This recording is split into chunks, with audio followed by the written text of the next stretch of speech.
সদৌ অসম সাংবাদিক মঞ্চৰ আমি গৌৰীপুৰ স্থিত আমাৰ কাৰ্যালয়ত আজি আমি এখন ধুবুৰী জিলা সমিতিৰ কাৰ্যনিৰ্বাহক সভা অনুষ্ঠিত কৰিছোঁ। আমাৰ এই সভাত উপস্থিত আছিল আমাৰ কেন্দ্ৰীয় সমিতিৰ সন্মানীয় সভাপতি চেলেম ডাঙৰীয়া আছিল আৰু আমাৰ সাধাৰণ সম্পাদক কৰ্ণ সিংহ ডাঙৰীয়া আছিল আৰু আমি বিভিন্ন সাংগঠনিক দিশত আমি আলোচনা কৰিলোঁ। মই ধুবুৰী জিলাৰ তত্ত্বাৱধায়ক হিচাপে যিহেতুকে অহা জানুৱাৰীত আমি 21 তাৰিখে এখন কাৰ্যসূচী আমি হাতত লৈছোঁ। এই কাৰ্যসূচীত বিভিন্ন সাংবাদিক জ্যেষ্ঠ সাংবাদিক বা আমাৰ জ্যেষ্ঠ অধিবক্তা বিভিন্ন সামাজিক কাম কৰা কিছুমান ব্যক্তিক লৈ আমি এখন দিহা পৰামৰ্শ আমি কাৰ্যসূচী ৰূপায়ণ কৰিম অহা 21 জানুৱাৰীত।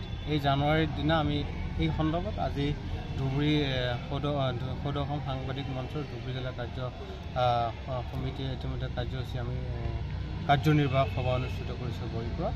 আৰু আমি যি কাৰ্যসূচী হাতত লৈছোঁ এই কাৰ্যসূচীত যাতে অনাগত দিনত আমাক সকলোৱে সহায় সহযোগিতা আগবঢ়ায় তাৰ বাবে আমি কামনা কৰোঁ।